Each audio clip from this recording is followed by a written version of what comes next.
गायत्री महामंत्र एक बार मेरे साथ दोहराओ।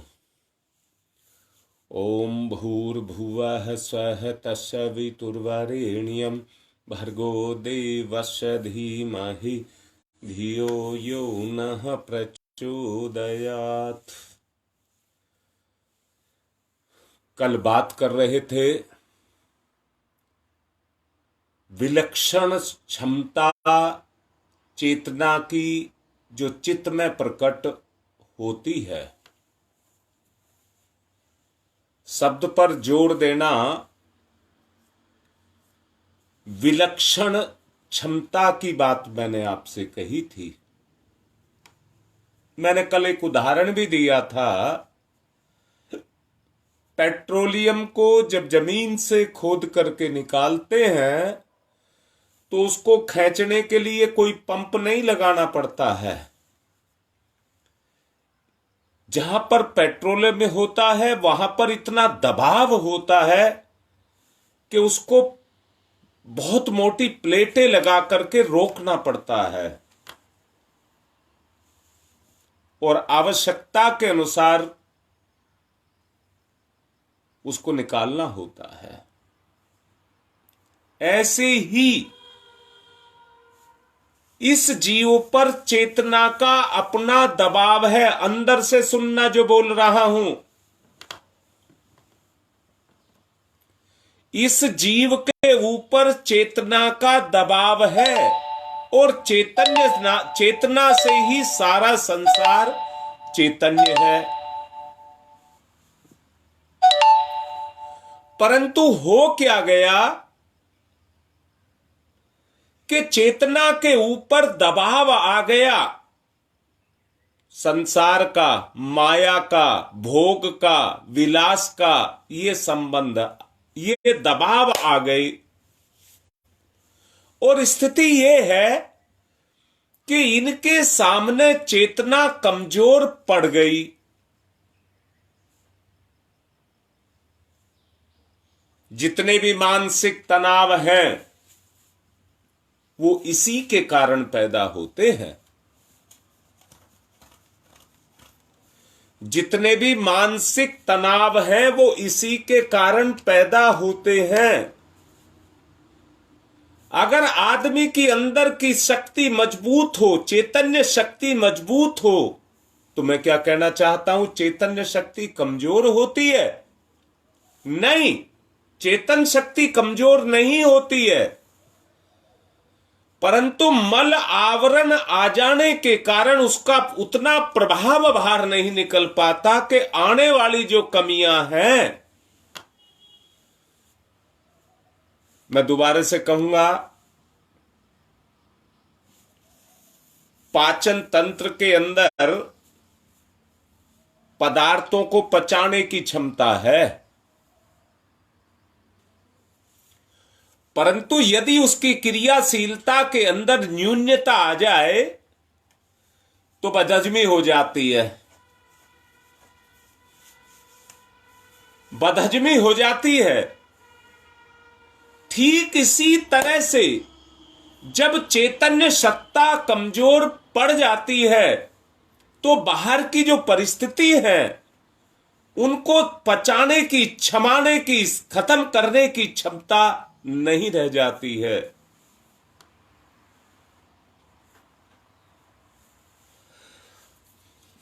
संसार में अनेक तरह की चैतन्य स्तर हैं। जैसे यूरेनियम, प्लूटोनियम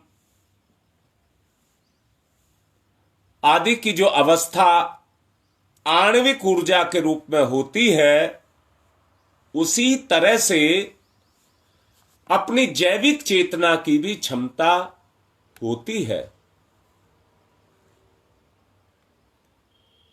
ऊर्जा के विभिन्न स्तर विभिन्न गुणों के रूप में जीव के अंदर समाये होते हैं। याद रखना,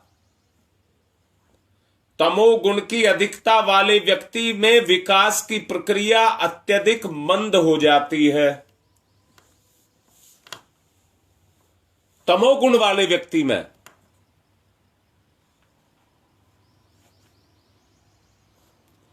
जिसका अनुभव बड़ी मुश्किल से व्यक्ति को होता है।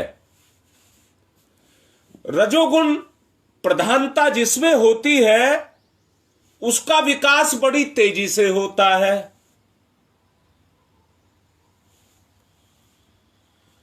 रजोगुण वाले का विकास बड़ी तेजी से होता है और सतोगुण के विकास में संतुलन की स्थिति बनी रहती है। सतोगुण में दोनों के संतुलन की स्थिति बनी रहती है, अर्थात गुण दो ही है, तमोगुण है या सतोगुण है। पर जब दोनों आपस में मिलते हैं तो रजोगुण बनता है। रजोगुण की प्रधानता होती है तो भौतिक रूप में विकास बड़ी तेजी से होता है। यहां एक बात कहूंगा,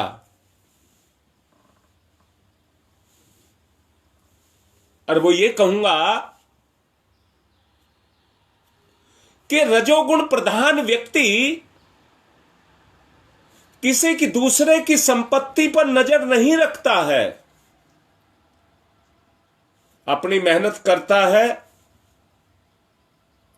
और जो अपनी मेहनत से उसके पास आता है उस पर अपने अधिकार को रखता है। दूसरे की चीज पर वो कभी लालच भी नहीं करता है, उसके बारे में कभी पाने की इच्छा भी नहीं रखता है।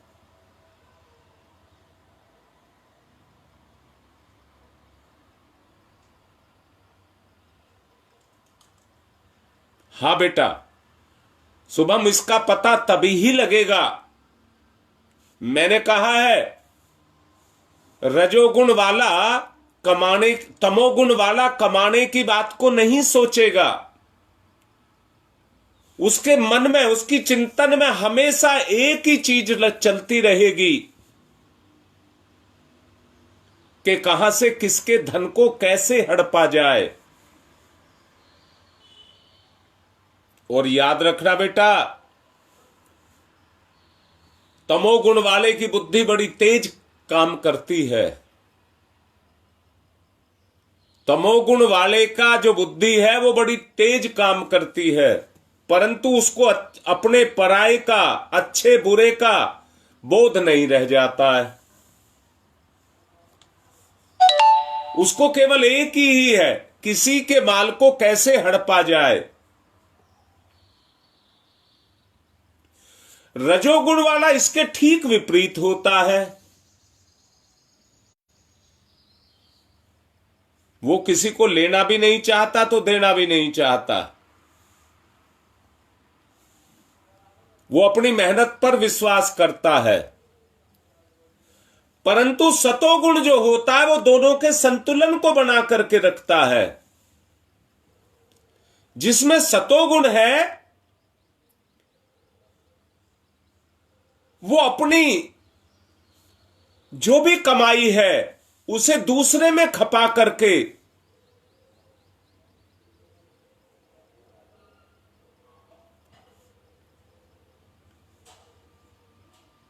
हाँ बेटी, पूजा बता रहा हूं, सत्य गुण की ये प्रधानता है। सादा जीवन और उच्च विचार, एक लाइन में अगर कह दिया जाए तो सादा जीवन और उच्च विचार। ऐसे व्यक्ति के पास में कितने ही सुख साधन होंगे, परंतु अपने स्वार्थ के लिए भी वो किसी साधन का दुरुपयोग नहीं करेगा।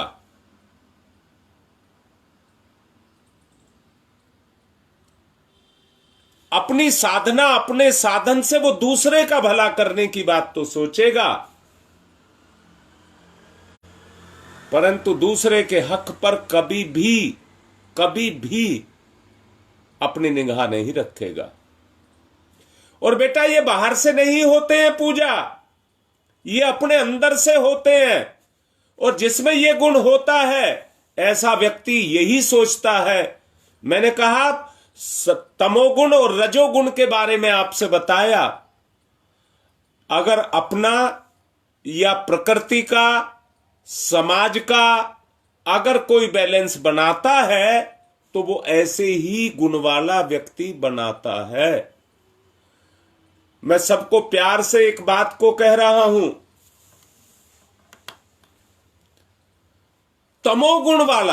तमोगुण वाला अध्यात्म के क्षेत्र में आकर के वो बहरूपिया हो जाता है। अच्छा बताओ, चोटी रख के, धोती कुर्ता पहन के आदमी अपने दुर्गुणों को छुपाता है कि नहीं छुपाता है? लूट पाट, हत्या, यहां समाज में करके जाके हरिद्वार में साधु संत बन करके बैठ जाता है अपने बचाव के लिए।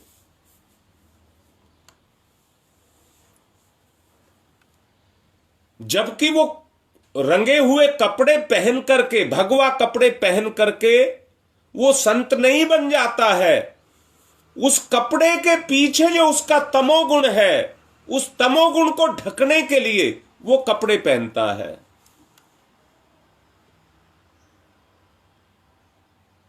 अब दूसरी तरफ कह रहा हूं, अगर कपड़े तो वो यही सीधे सादे पहने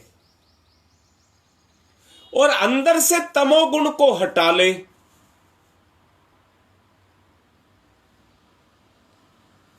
तो ये उसके विकास की स्थिति होगी। तमोगुण से वो रजोगुण में आने लग जाएगा।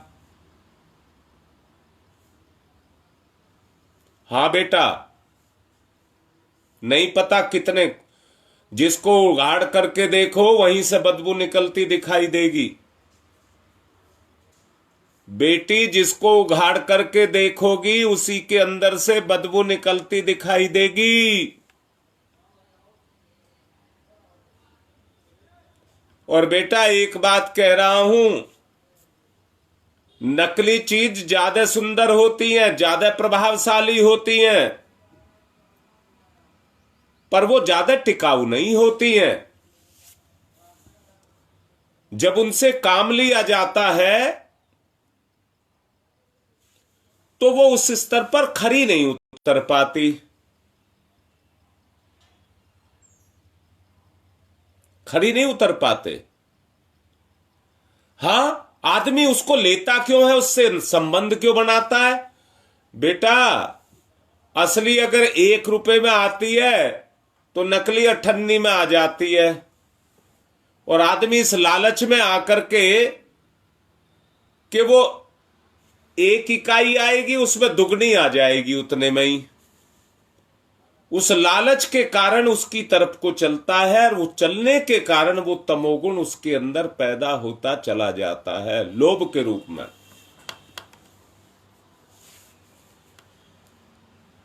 जीवन के दैनिक क्रियाकलापों में 3 गुणों के माध्यम से ही चित्त कार्य करता है। सवाल करो, सोचो, सवाल करो। बेटा, मैंने कहा चेतना कमजोर और ताकतवर नहीं होती है, चेतना तो चेतना है। गुण से आपकी चेतना ताकतवर होती है। अच्छा बेटा, एक बात पूछता हूं, आग कभी ठंडी भी होती है क्या?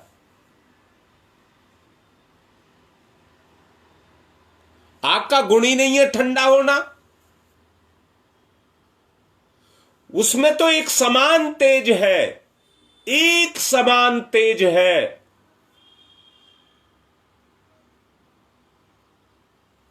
आग बुझती है तो राख ठंडी होती है। बेटा, आग बुझती है तो राख ठंडी होती है। आग को अगर दबा दिया जाए, राख में आग को दबा दिया जाए तो ऊपरी परत ठंडी होती है, जितना नीचे जाओगे उतनी ही गर्मी होती जाती है। अगर आग की चिंगारी भी बची है तो उसमें भी उतना ही तेज है जितना भट्टी में है, बस अंतर उसकी क्षमता का है।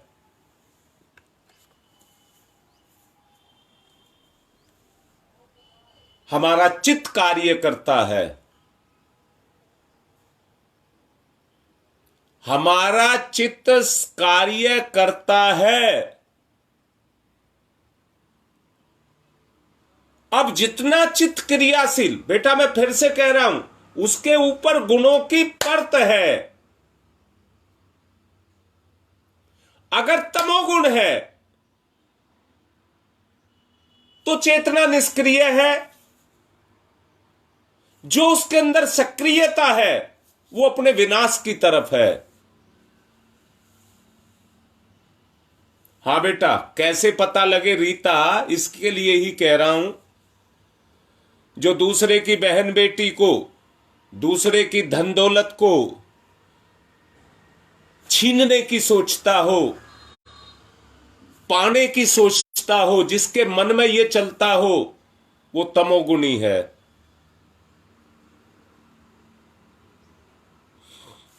जो व्यक्ति अपनी दौलत, धन और अपनी बहन बेटी को उसके दायरे में रह करके, धर्म की रक्षा करके, उसके दायरे में रह करके अपने जीवन को जीता है, वो रजोगुणी है।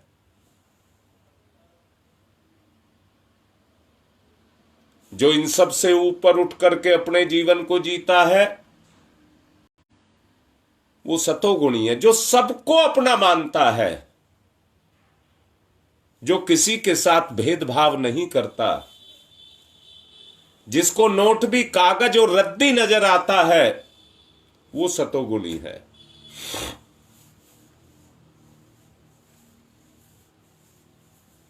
प्रधानता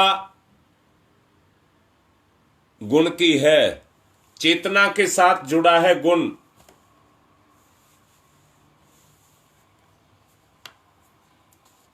दैनिक जीवन के क्रियाकलापों में हमें अपने स्तर को ऊंचा उठाने के लिए उन 5 तत्वों को अपने में क्रियाशील और जागृत करने के लिए प्रमाण, विपर्य, विकल्प,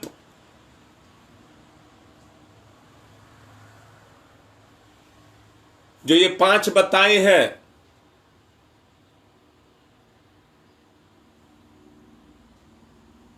इन 5 को क्रियाशील करने के लिए अपने सतोगुण का प्रयोग जो करता है, अपने अंदर सतोगुण की वृद्धि जो करता है, वो ही चित्त से उस कार्य को कर सकता है। इनको सक्रिय करने के लिए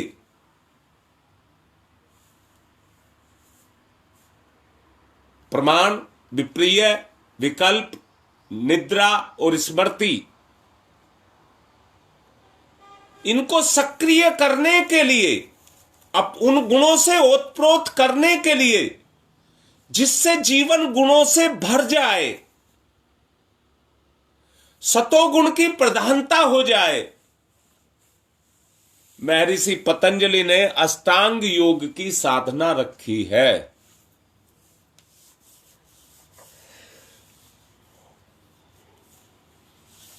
मैंने पहले आपको बताया था, अष्टांग का मतलब है जिसके अंग 8 हैं।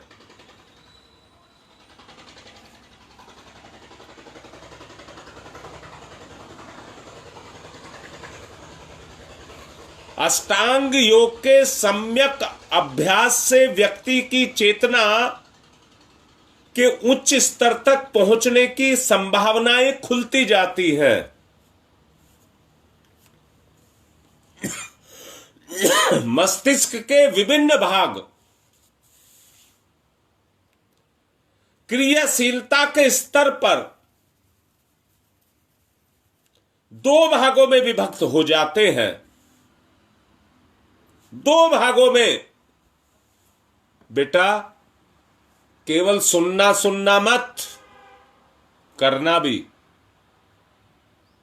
अगर सुनने तक रहेगा तो आज का सुनाया हुआ थोड़ी देर में निकल जाएगा। आपको कोई लाभ नहीं होगा। मैंने कहा था मैं आगे नहीं बढ़ना चाहता और बढ़ भी नहीं रहा हूं। ये 5 जो मैंने बताए गुण, ये प्रमाण जो आपको बहुत अच्छे से समझाया जाता रहा है, बहुत अच्छे से समझाता जा रहा है, आप जरा एक जगह स्थिर बैठ करके सोच करके देखिए, आपके अंदर कितने गुण क्रियाशील हैं। ईश्वर के, आत्मा के कितने गुण आपके अंदर क्रियाशील हैं। जितने गुण क्रियाशील हैं, आप ही ईश्वर का साक्षात प्रमाण है।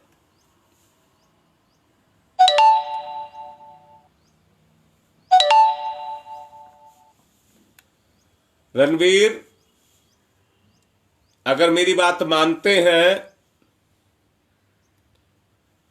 अपना बुरा करते हैं तभी अपना अच्छा होता है। सांसारिक स्तर पर जिसको अपना बुरा कहते हैं, अपना बुरा करते हैं, तभी अपना अच्छा होता है। अरे वृत्ति को बदलने के लिए, स्वार्थ को मिटाने के लिए दान करना पड़ता है।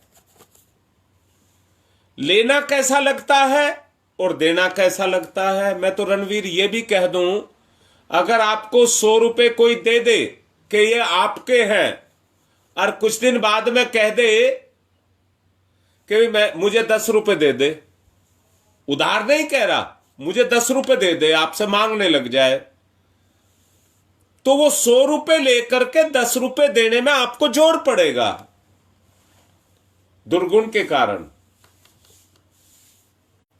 क्योंकि जो 100 रुपए लिए थे वो तो लेकर के हजम कर लिए, अब दे कहां से। उपकार का प्रति उपकार चुकाने की भावना नहीं है। जब उपकार का प्रति उपकार चुकाने की भावना ना हो, तो स्वार्थ में तो लेने में सुख मिलता है, परमार्थ में देने में बड़ा दुख मिलता है। सतोगुण अगर जिसका जागृत हो जाए, मैंने कहा वो किसी से लेने की बात को नहीं सोचता है, हमेशा किसी का भला करने की बात को सोचता है। इसलिए मैं बड़े अच्छे से बता रहा हूं। आपने लिखा है अच्छा करते करते बुरा हो जाता है, अब इसका उल्टा कर लो,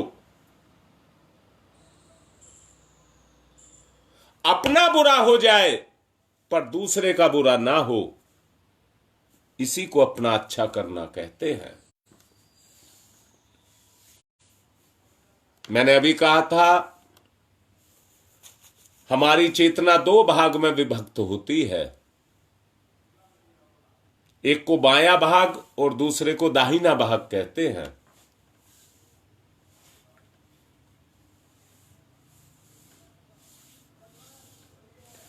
खोजों से जो जीव वैज्ञानिक हैं,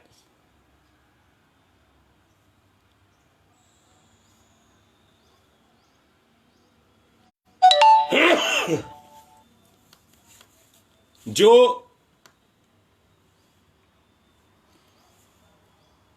बायोलॉजी के हैं व्यक्ति, वो इस बात को जानते हैं, मस्तिष्क का दाहिना भाग जिसका संबंध व्यक्ति की मेधा और प्रज्ञा से होता है, जोड़ के देख लो,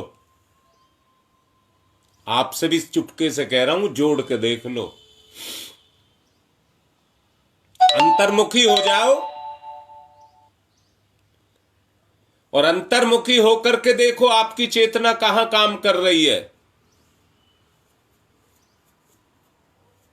ये योग से ही होगा। मैंने कहा आपके मस्तिष्क का दायां भाग मेधा और प्रज्ञा के साथ जुड़ा है। इसको अगर विकसित करना है, सृजनात्मक बुद्धि को आपको जागृत करना पड़ेगा।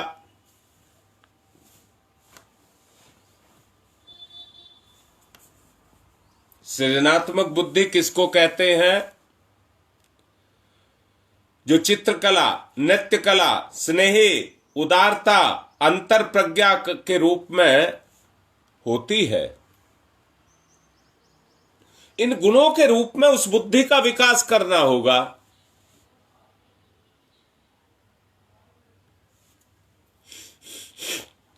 जब अंतर्मुखी होकर के आप इसके बारे में सोचेंगे और देखेंगे, हाँ बेटी, बुद्धि से जुड़ा है, बुद्धि से ही सब चीज जुड़ा है। आपका शरीर प्राण से चैतन्य है, ऐसे ही जीव भी कितना चैतन्य है जितना उसकी बुद्धि काम करती है, अर्थात चेतना बुद्धि में बैठी रहती है। जो चेतना की क्रियाशीलता है वो बुद्धि से होती है। भावना से भाव पैदा होते हैं जो उसको उत्साहित करते हैं, उमंगे भरते हैं, करने के लिए हुक पैदा करते हैं। तमोगुण वाले को बुरा करने में देर नहीं लगती है, परंतु सतोगुण वाले को किसी चीज को देने में, या मैं कहूंगा किसी चीज का निर्माण करना हो तो कितनी देर और कितना ज्ञान और कितना संयम पैसा लगता है, परंतु किसी का विनाश करना हो तो उसमें कुछ इस तरह की चीजें नहीं लगती, केवल एक चीज लगती है, और वो चीज लगती है ईर्ष्या, द्वेष, कलह, कुढ़न। ये बुराइयां उसमें लगती हैं और किसी का विनाश कर देती हैं। अंतर प्रज्ञा का अगर विकास आपको करना है तो उस अंतर प्रज्ञा का विकास करने के लिए आपको सृजनात्मक बुद्धि का चित्रकला के रूप में, नृत्य कला के रूप में और स्नेह, उदारता के रूप में उसका प्रयोग करना पड़ेगा। जब होने लग जाए तो बेटा यही उसकी पहचान है कि मेरे अंदर सतोगुण विकसित होने लग गया। इसके विपरीत बायां भाग भी आपका सक्रिय है। बायां भाग जिससे हमारे अंदर विश्लेषणात्मक, तार्किक बुद्धि का विकास होता है। ऐसे बच्चे जिसकी इस बुद्धि का विकसित होता है, गणित, विज्ञान, साहित्य, लेखन, कानून, शासन, इनमें वो पारंगत होते जाते हैं।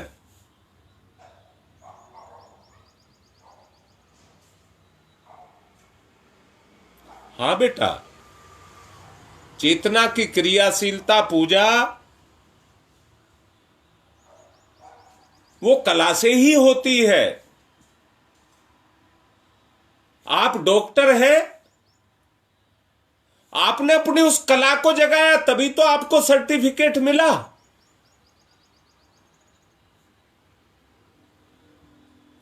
बायां पक्ष आपका जगा, मस्तिष्क का बायां पक्ष जगा। गणित, विज्ञान, साहित्य, लेखन, कानून, शासन, ये सब उसी से चलते हैं।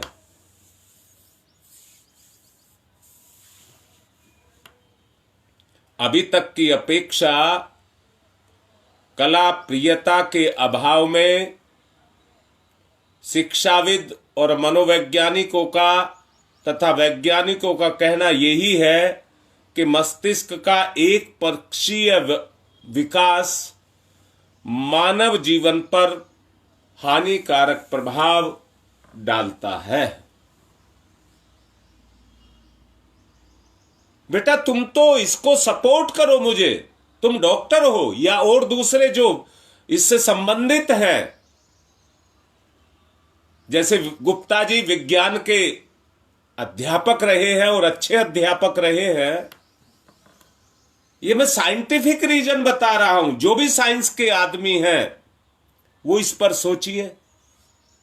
मैंने बायां पक्ष और दायां पक्ष दोनों कहा है, दोनों के मिलन को ही योग कहते हैं। तभी सतोगुण की वृद्धि होती है, अंतर प्रज्ञा जागृत होती है, गुण क्रियाशील होते हैं। बायां पक्ष और दायां पक्ष दोनों मिलकर के अपने काम को करते हैं। करो जागृत। अगर उस पक्ष को आप जागृत करेंगे तो आपका सतोगुण बढ़ने लग जाएगा। और एक बात और कह रहा हूं, इसकी पहचान यह है मानसिक शांति, आत्मिक उमंग और भौतिक सफलताएं तीनों आपको मिलना शुरू हो जाएंगी।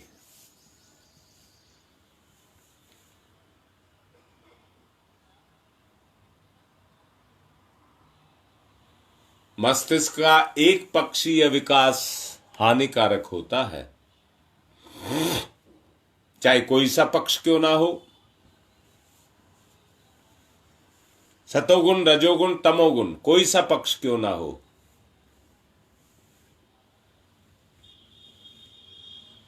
मानव का अगर विकास होता है तो वो सर्वतोमुखी होता है, सर्वगुण संपन्न के रूप में।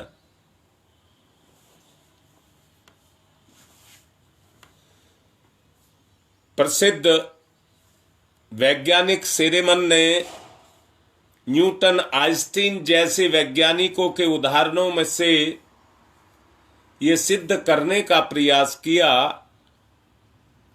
कि उनके वैज्ञानिक उपलब्धि अंतर प्रज्ञा के विकास होने के आरंभ के कारण जो उनके मस्तिष्क को के दाएं भाग से उनको मिला,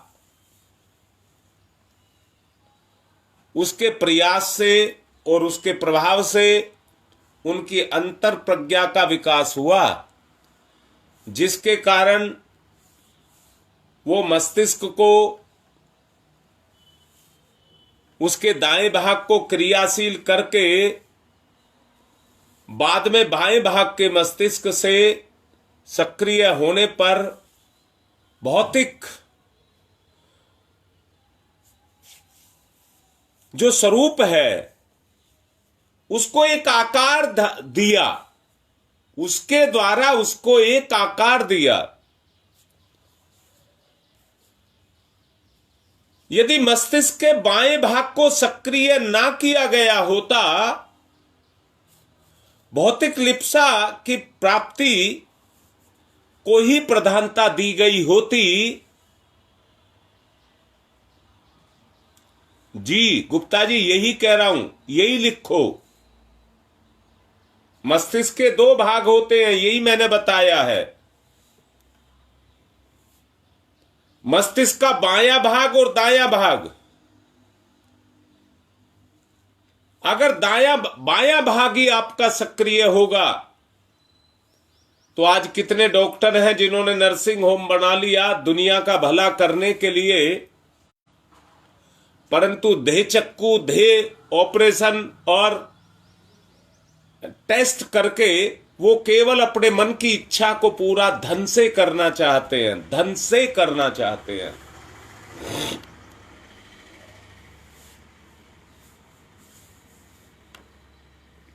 मस्तिष्क की क्रिया कुशलता पर जोर दिया जाना चाहिए।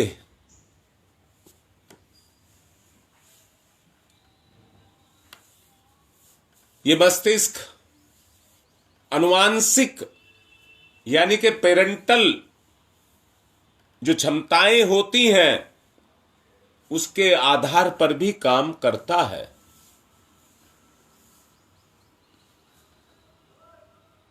एक समय पर अगर आपने अपने गुणों को परिवर्तित करने की बात नहीं सोची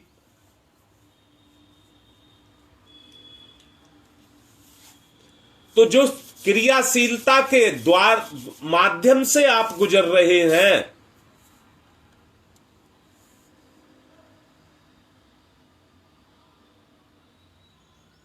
वो आपके अंदर सक्रिय होकर के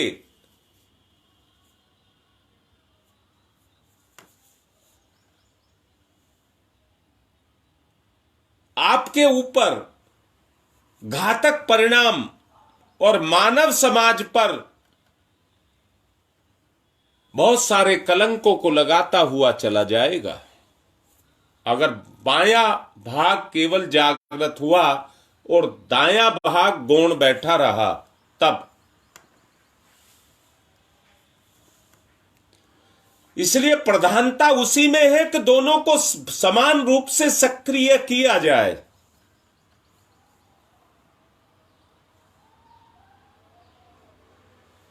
इसी में भलाई है।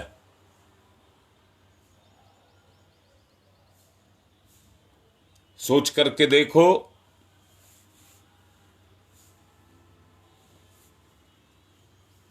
हमको हर हालत में मानसिक संतुलन को स्थिर करना होगा, तभी आप अष्टांग योग की साधना को अपने जीवन में सक्रिय कर सकते हो।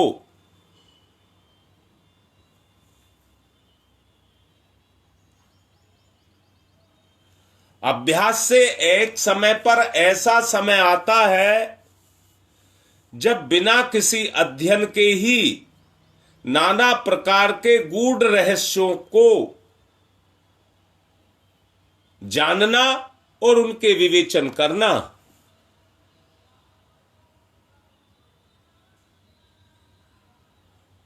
संभव हो पाता है। प्रकृति की अनेक रहस्यमयी जानकारियां हैं जो इस साधना को, दोनों मस्तिष्क की साधना को करता है।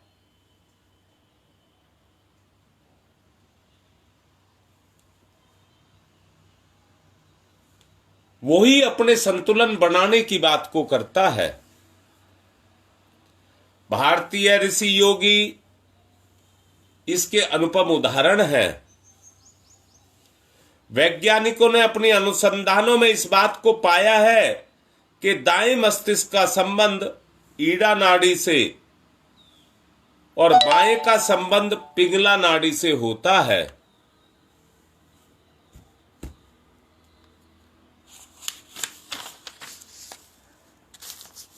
मस्तिष्क के विकास के लिए कौशल और अभ्यास की आवश्यकता पड़ती है।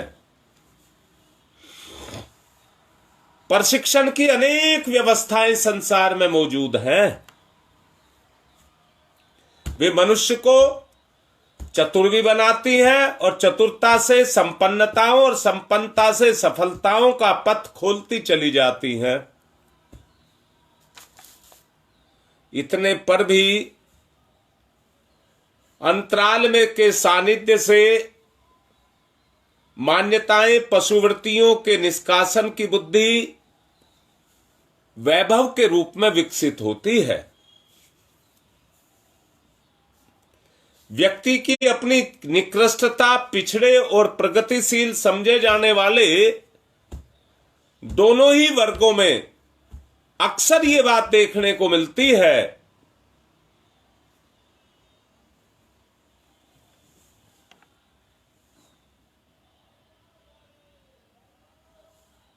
हाँ बेटा, नाड़ी का बहुत बड़ा महत्व है। मनुष्य की उत्कृष्टता, प्रामाणिकता और चिरस्थायी जो सफलता है, उसके लिए व्यक्तित्व का उच्च स्तरीय होना आवश्यक है। इसके लिए कहा क्या जाए, हमने उपाय खोजने के बजाय अपने दरवाजे बंद करके रखे हैं। अचेतन की हठवादिता को बदला जा सकना सहज संभव नहीं है। इस उपचार को बार बार हमें करना पड़ेगा। यही योगाभ्यास है। तपश्चर्या की आग में कुसंस्कारों को गलाया जाए और सुसंस्कारिता से छुटकारा पाने और सुसंस्कारी व्यक्तित्व का बनाने के लिए योग एक साधन का काम करता है जो बहुत महत्वपूर्ण है। उतना और किसी से उपाय और उपचार नहीं हो सकता।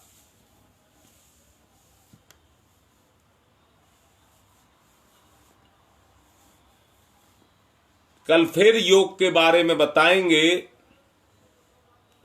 उसकी गुप्त शक्तियों के बारे में बताया जाएगा। आपको उसको क्रियाशील करना है, दोनों पक्षों को क्रियाशील करना है बस।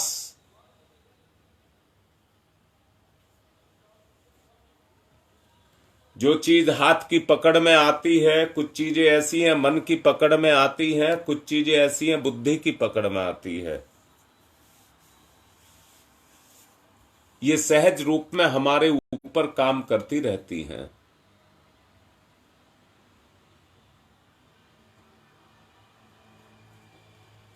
परंतु आवश्यकता इन दोनों अर्धगोलों को मिलाने की है। कल इसके बारे में आपको समझाया जाएगा, गुप्त शक्तियों के बारे में बताया जाएगा। मना किया जा रहा है कोई गंदी होली मत खेलना। खुशियां बांटना, खुशियां लेना ये जरूर अच्छा लगेगा, परंतु कोई भी गंदी होली ना खेले। आज की बात को मैं यहीं विराम दे रहा हूं।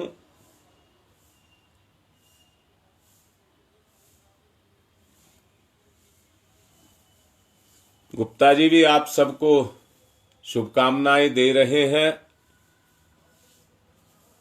ये प्रभु का प्रसाद है जो आपको मिले।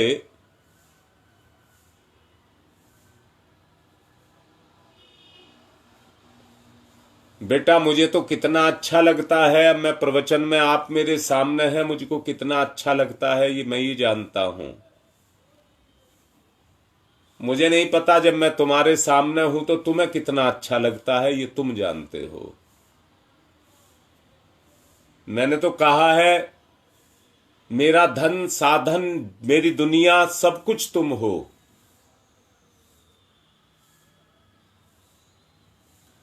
यही सतोगुण के जगने का साधन बनता है बेटा।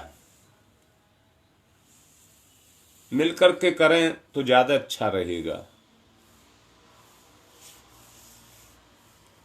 दुष्प्रवृत्तियां जोर मारती हैं बेटा। हाँ, आप सबको भी मेरी तरफ से बहुत बहुत मंगल कामनाएं। आज की बात को यहीं संपन्न कर रहा हूं। ओम शांति ही शांति ही शांति।